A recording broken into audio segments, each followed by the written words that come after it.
Hi everyone, welcome back to my channel. Today I'm going to be teaching you what ingredients that you need to avoid to heal your eczema. So there are tons and tons of bad additives that get added into our food.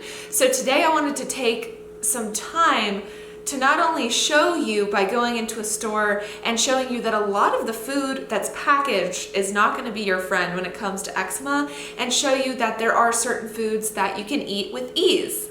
It's honestly such a shame that in America especially, we have so many different food additives that are completely toxic for our bodies. They cause such a large range of issues for our body when it comes to whether it actually contributes to cancer, whether it's contributing to our eczema specifically, like allergies and immunotoxicity.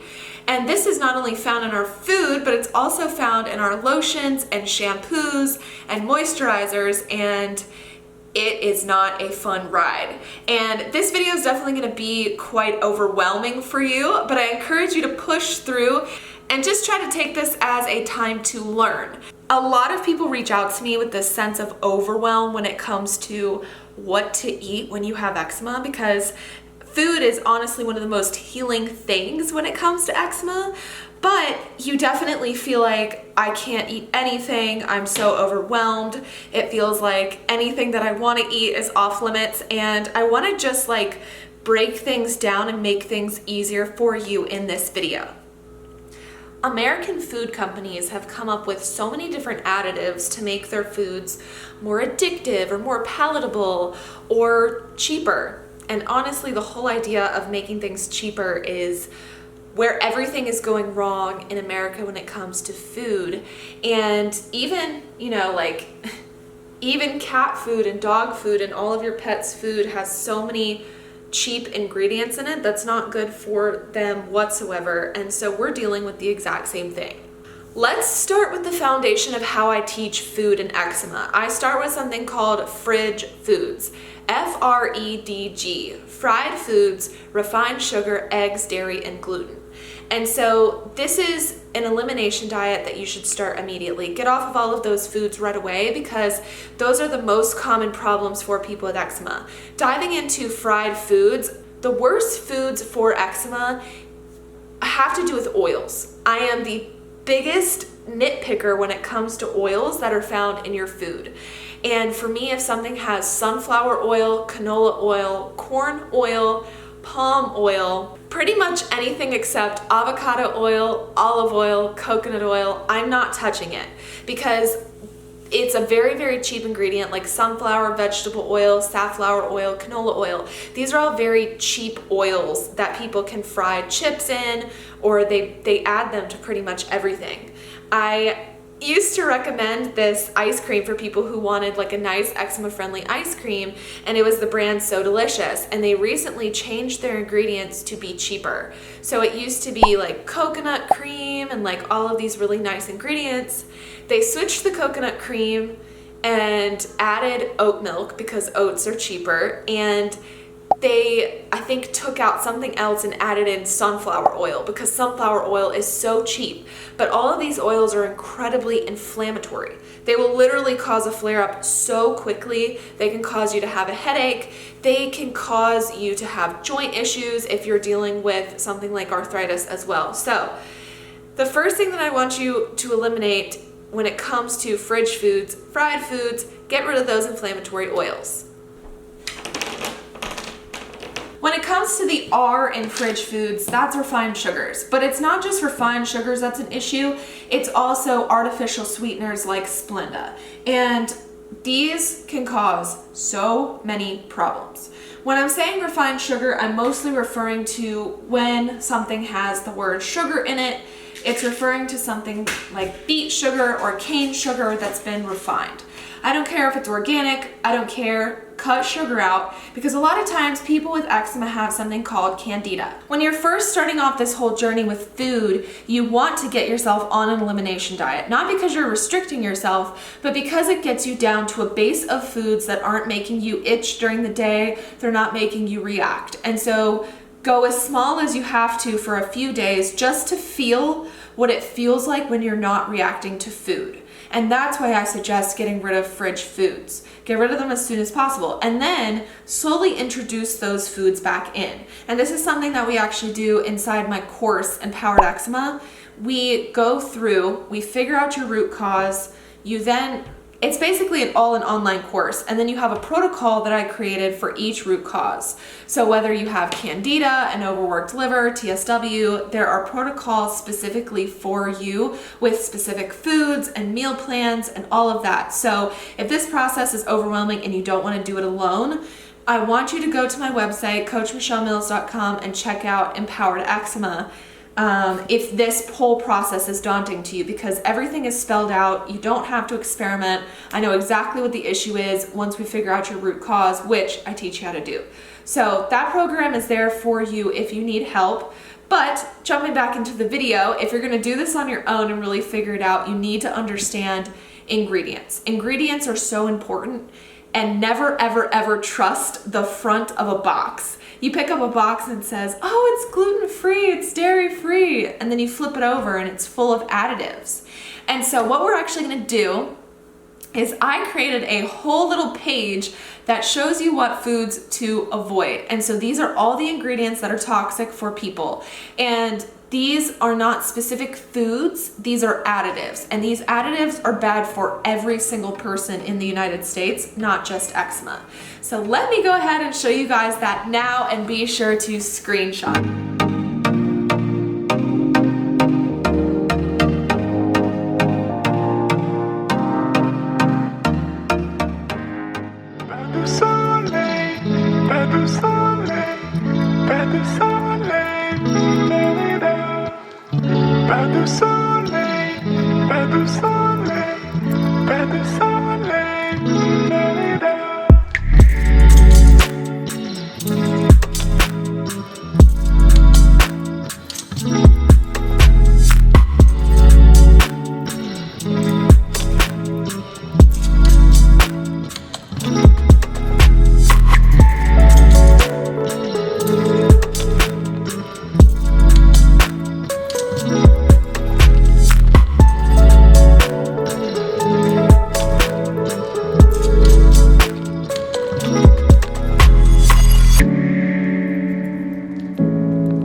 So I hope that page was helpful for you.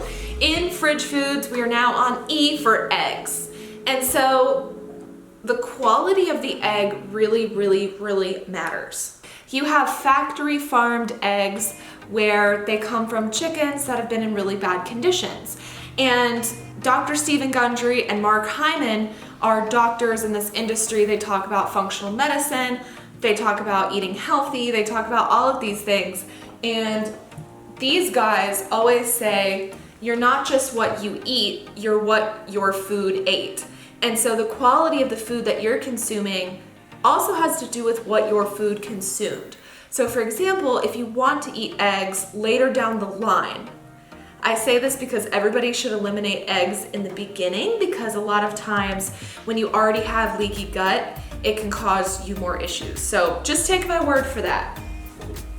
But the difference between the eggs that you've been eating and the eggs that you should eat is that you want a free-range organic egg, not from chickens who've been vegetarian fed, because chickens are actually not vegetarians. So if you ever see vegetarian fed on like chicken cutlets, like chicken breast, eggs, that's not necessarily a good thing, because a healthy chicken will eat things like crickets and bugs, and these actually create omega-3 for the chicken. And that omega-3 gets put into their eggs and in their meat. So that's a high quality chicken that you want. Chickens and eggs from low quality factory farms are high in omega-6. So they're inflammatory, just like those oils we spoke about a little bit earlier, the sunflower oil and canola oil. They would have more omega-6 and be a lot more inflammatory for you. So when you decide to add eggs back in, choose a high quality egg or do not eat eggs at all. All right, now let's talk about dairy. Dairy's complicated, okay? At no point as an American should you be consuming cow dairy that is not from an A2 cow. Let me explain. A1 cows and A2 cows are basically different breeds of cows that have a different type of casein in them. There's a lot of different things about dairy that's not good for you. There's lactose, there's whey, there's casein. And so all of these things will affect your body in a negative way if it's not right for you. So let's talk about factory farmed dairy from A1 cows. Never eat it. This is like that big gallon jug that you get from your grocery store. Stop. Completely stop. It's completely inflammatory. What the cows have been eating, they even say that they feed them candy. Like, it's a mix of garbage basically. And so that dairy is not going to be good for you whatsoever. When it comes to dairy that will be okay for you later down the line, you have to also not be lactose intolerant. So a lot of people are actually lactose intolerant. I am not one of those people. At my current age, I'm not lactose intolerant, so I do consume dairy. And let me tell you what type of dairy I do consume. I actually don't consume milk at all. I don't think it's the best version of dairy. I do consume yogurt and I do consume cheese, but I usually go for a goat cheese and a goat yogurt, but not like factory farm goats.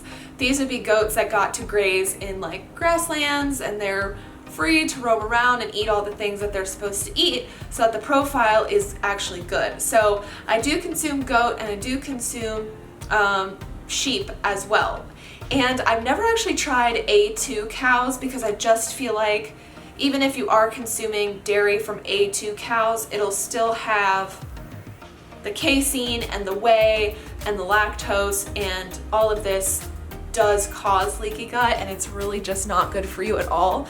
However, I've been reading a book which I actually recommend to all of you. It's called The Pagan Diet by Mark Hyman, and he's a functional doctor, and it's an excellent book. And the whole book, he's talking about regenerative farming, which basically means it's a type of farming technique where the cows are contributing towards the land in a positive way, the cows are fed well.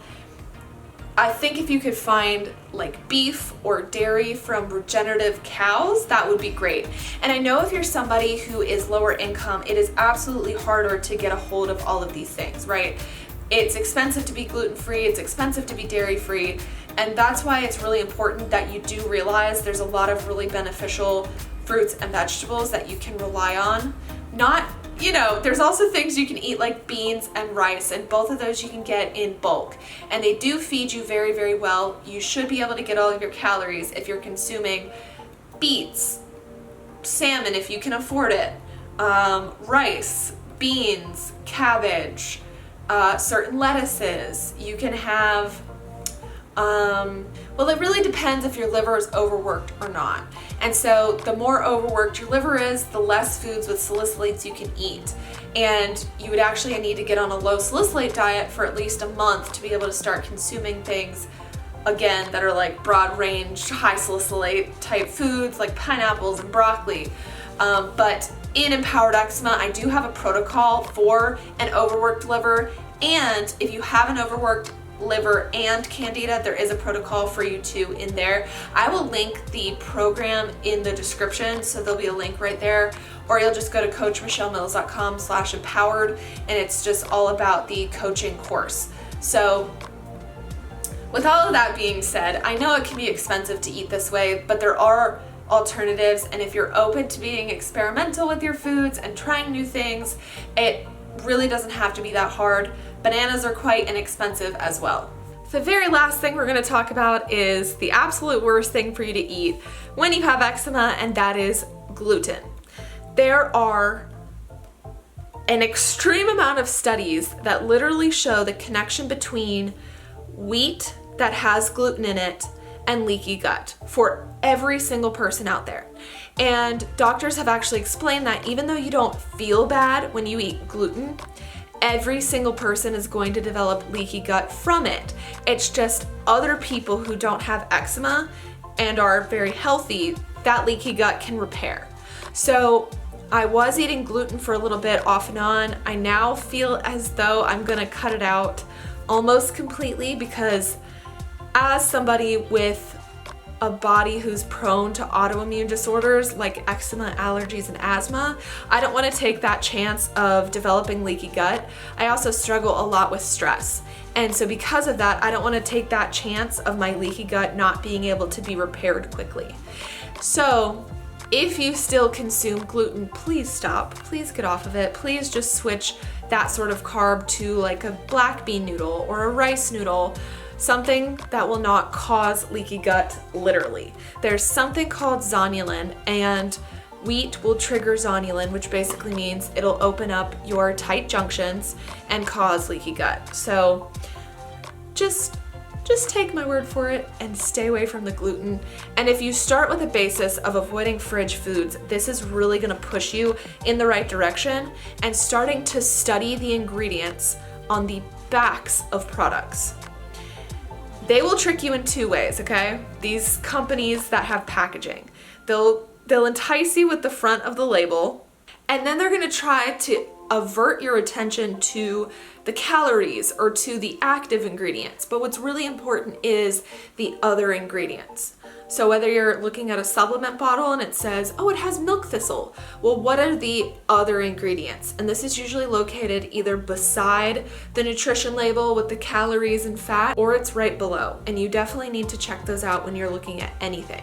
So I'm actually gonna show you that list again. Please screenshot this if you did not the first time.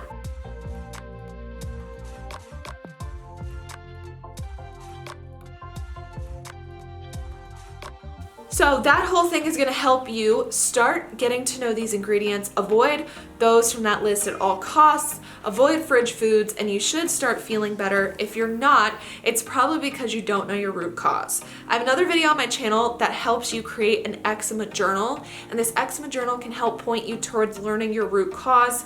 The other alternative to this is joining the Empowered Eczema course, going through the course and learning everything about eczema and having a complete roadmap to healing. So whether you want to do it alone or whether you want to do it with my help, that's totally up to you. But there is a course available. It's called Empowered Eczema. There are 6 different modules for you to work through, and it goes from teaching you how to find your root cause. You'll get a diet and supplement protocol for your root cause. Then you're gonna start diving into your home and what you're putting physically on your skin, and realizing how much there's so many toxic ingredients out there that are in your other products, in your like moisturizers and in all of that. And then it works you through stress. It works on your mental stress and your emotional stress. And then I teach you how to set goals and set up your life without eczema after the program. So if you're somebody who just needs the help, this is the program for you. It's mostly for people with moderate to severe eczema. If you have mild eczema, this video should help you a ton. So I wish you good luck in your journey. Do whatever you need to do to heal, and I'll have a couple links in the description down below for you to check out. All right, guys, I'll see you in my next video.